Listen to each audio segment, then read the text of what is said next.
identity. Nigerian women, East African women, women from Ghana, they have no cultural identity. And I'm going to explain to you what I mean. You see, I work in an industry which is information technology. In information technology, there is one country that really stands out when you talk about information technology, and it's India. Indians, for some weird reason, I don't know how they got into that thing in the historical, the cultural context. Everybody maybe went in for IT. The whole country made a powerful reference to IT, just like China made a huge push into industrialization that deals with tools. The idea of having the tools to make a car or make a shoe, heavy industrialization that they can use to serve the world. India went into this heavy thing about information technology. In my 12 years of working in information technology, everywhere I go, it's loaded with Indians. If the information technology, for example, if a place has maybe 20,000 workers, I'm talking about a huge place, in which maybe 10,000 of their workers are engineers, software engineers, computer engineers, so on and so forth. I can assure you that of the 10,000, 9,500 will be Indians. So what has been my exposure there? Indian women. They're the one, they're 4 feet, some of them little 4 feet, things, small things that are making dream money. They came direct from their village into the system and they're making 180,000, 190,000, 200,000 dream money. But there's a strange thing I notice about them. As they come to work, they're wearing their native wear. That thing that they tie and hang on their neck with that dot here. Another strange thing I've noticed about them is you will never ever, for all my years, I've stayed in the United States, I was born here. In all my years of staying here, you'll never hear the Indian women dragging their men to the American court system for divorce. It is our women that use the American court system to destroy our men. They bring the court in to help them destroy the men. You will never hear Indian women doing that thing. You will never hear women from China taking Chinese men into the American court system to destroy them with divorce. You will never hear women from Korea dragging their men in huge numbers into the American court system to destroy them. But when it comes to African women, East Africa, Nigeria, Ghana, when it comes to African women, they just drag their men into the court system. One of the things that I've noticed in this system or in this problem is poverty. Bring these Indian women, they're making 150,000, 180,000. They don't drag their men into court. Plus, sometimes, like in most places, all the places I've ever worked in information technology, they'll have one car. Not that I'm supporting that behavior, but there's something strange on why I see them. They have one car. They wait for their husbands. Even if their husbands are working 2 hours overtime, over their time, they'll wait. Some of them pregnant, waiting for their husbands. When it's finished, they go into the same car with their husband and drive home. I watch Indian women and women from so many other places. They're not crazy about the Louis Vuitton, Gucci, all the designers wears. They're not even interested. Indian women, I meet them. They've been here 15 years, 20 years. They still keep their accent. They still speak as if they're living in India. But when I meet our women, and our women, all that they have to do is just get to a level of where they're making 50,000, 60,000, 70,000 or 80,000 a year. I'm talking about small money. Small money. Immediately the marriage is in danger. And they change. They start bleaching. And they start talking, sure, yeah, sure. Yeah, I went, oh my God, I went to New York. And I'm like, even I who was born here, I don't speak like that. I look at others like the Chinese. They can't speak English very well. And their women may be driving very expensive cars that belong to their husbands. And I look at the Indian women who don't speak English very well, and they're not interested in changing their accent or their undertone. And they wear their native dress, that thing, and everything to work. I look at Korean women. I look at other women. They have this sense of cultural identity. African women do not have a sense of cultural identity whatsoever. Little money, and the marriage is over. One thing I've discovered, a common trend, once the women make, they go, nurse, 80,000 is all they need to make. And suddenly your marriage is in danger. They want to call the shots. They want to be the ones that control everything. And if you don't like it like that, they'll bring in the American courts to destroy your life, destroy everything around you. They will insult you. And I'm like, 80,000 is all that it takes for someone to change. Or 70,000, because most of them, even the 80,000 is overtime. They've worked themselves Sunday, Saturday, Saturday night, Sunday nights. They've worked themselves to death. That money that they make as overtime is what is now changing into something that they will destroy everything around them. the part that I see also is that a lot of, and I remember whenever I make my videos, I refer to bitch ass men. It has come to a point where we really can't define marriages in the African context anymore in the United States, because the man is changing diapers, he's washing the plates, he's sweeping the floor, he's cooking. Most men now have to cook to keep their marriages intact. He's picking the kids and dropping them. Like in what, like I've seen the experiences. I don't need to go far. I don't want to go to, but the woman is shouting at them, where's the child's belt? Where's the child's socks? Where's the child's everything? And the women go around telling everybody, we are partners. There's nothing like head of the household. We are partners. Okay. So the men are doing everything in the women's role and also doing everything in their role, and they also keep their jobs. And that is supposed to be the perfect. If you don't do like that, they'll call American court on you. This partner thing, I've seen people try it, and it leads to disaster. Like he says, okay, so since I'm the one doing the laundry and washing the plates and cooking the food, can you help me change that bulb? No, that's a man's job. Okay, can you help me change the engine oil in the car? No, that's a man's job. Okay, can you help me paint the other? No, it's a man's job. The women are quick to tell you what's a man's job, but you must do your job and do their job now, and do their job and keep your job also in the society, and come back and still, even there's no respect, you are supposed to be submissive, or the marriage ends on your head. And when you look into it, she started making $80,000, and I compare that with the Indian women who make 150,000, 160,000, 180,000. And don't forget, this is India, where they kill. I mean, a woman just saying no to the husband, they start the honor killings. The men are not romantical, they're hardcore. They are very, very, they are very, very hardcore.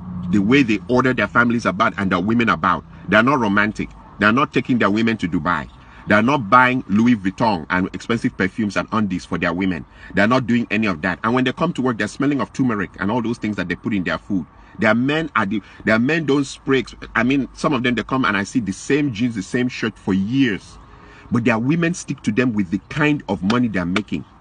Even the Hispanic women, I look at them, their men are poor. I mean, they all cross from the desert now into this town. They cross from desert, enter this town. I've seen some real dirty, nasty Hispanic women with drop-dead, gorgeous Hispanic women. The women don't leave their men. The same story, we crossed from the desert, came here together, we're sticking together to the bloody end. But when it comes to African women, all they need is just make a little money, and they've turned the marriage upside down. And there are bitch-ass men who will support that behavior.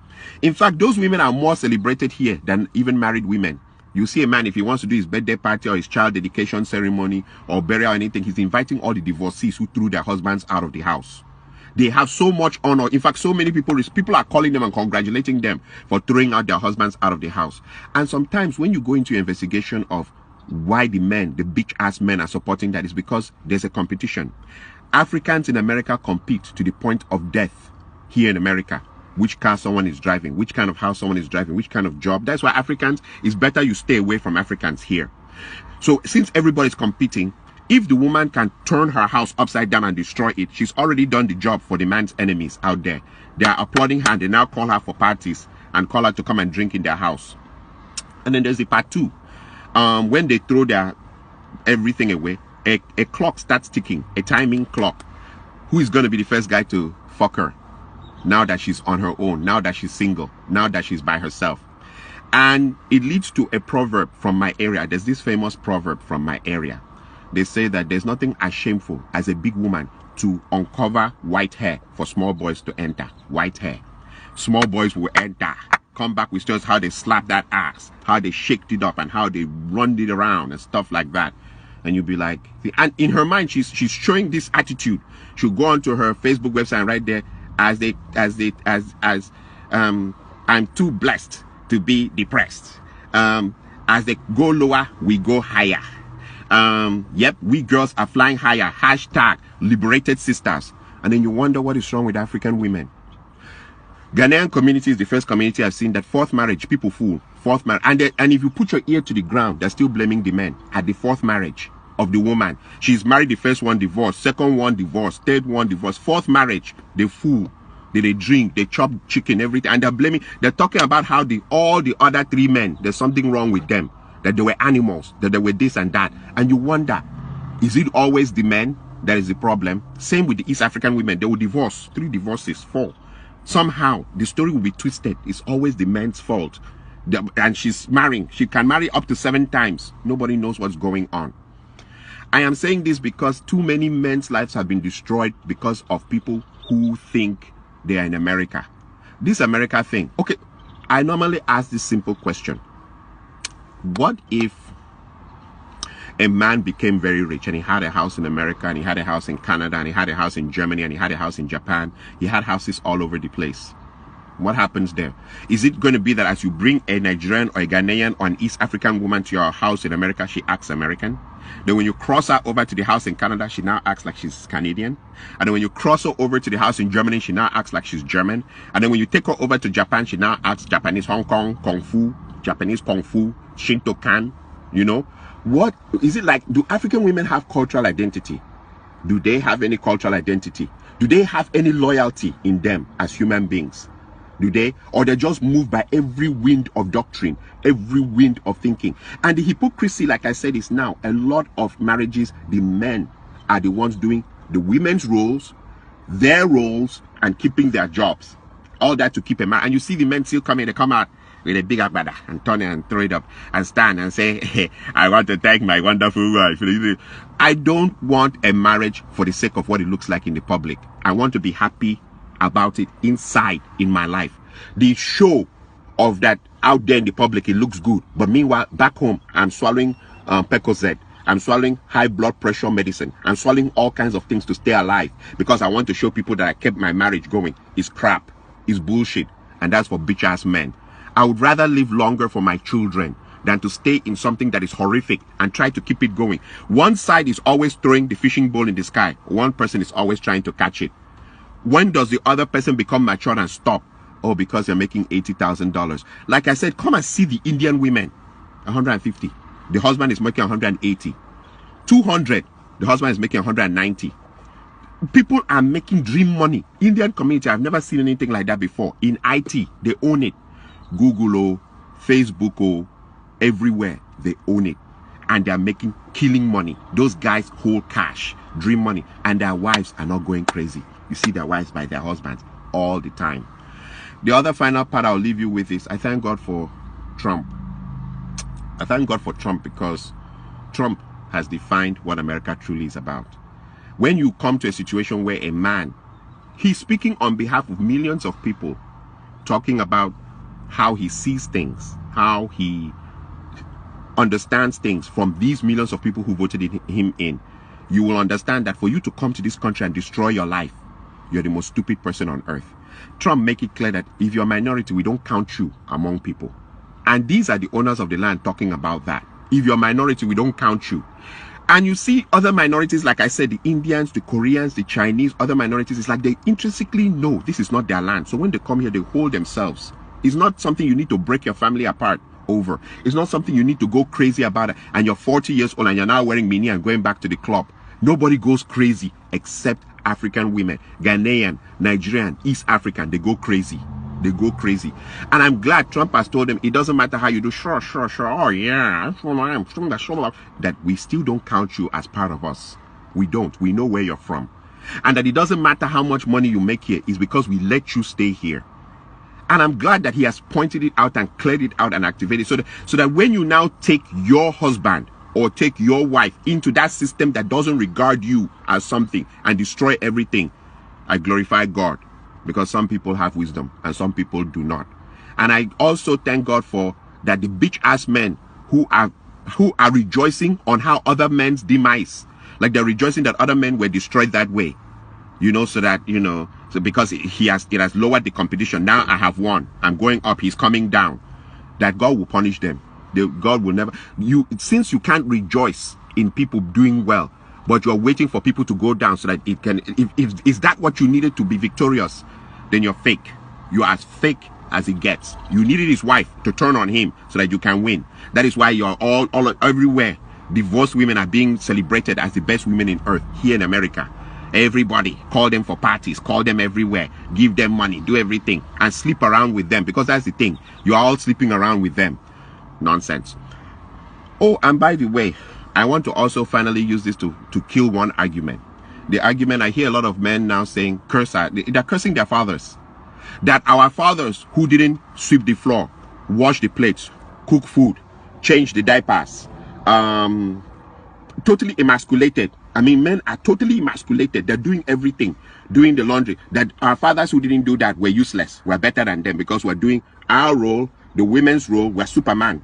We're doing the women's role, our role, keeping our jobs, taking care of the children. The children are now coming to ask us for the socks and their belts and where their sandals are, and they don't know where and they're coming to ask us to iron their clothes, and we iron our own clothes on top of that. We're doing everything. The woman's job now is just to comb her hair and look at herself in the mirror, and when she's tired and she has choosing and sitting down spending an hour trying to find the right dress, and then she gets into the car and drives to work. You're doing everything. And that in that world we're saying that our fathers were stupid, that we are better than them. No, we're not. Maybe we are the ones that will have a shorter lifespan in the end of this story.